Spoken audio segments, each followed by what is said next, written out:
So guys, ito na yung part 2. Kung hindi yung napanood yung part 1, panoorin nyo muna yon. Bago yung malaman yung sagot. Yung part 1 ay may sagot. Pinasagot ko sa inyo about sa paaralan ko.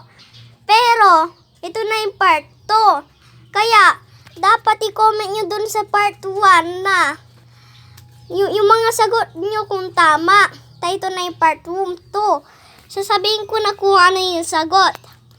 Ang sagot ay bakasyon o vacation. Nakita ko sa comment, ang palalo ay si Lola Arlie. Ganon. Ang palalo ay si Lola Arlie. Nakita ko sa comment. Siya lang yung palalo. Yung mga iba ay hindi nag-comment. Hindi ko alam kung anong nangyari. Pero, siya lang nag-comment isa. Hindi, dalawa pala.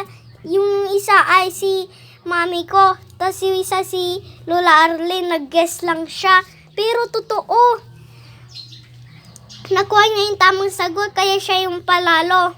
Pero yung nanonood ay hindi sila nag-comment. So, ayun lang maipapakita ko sa bakasyon. So, ayun lang mapapakita ko sa video na to. So, bye!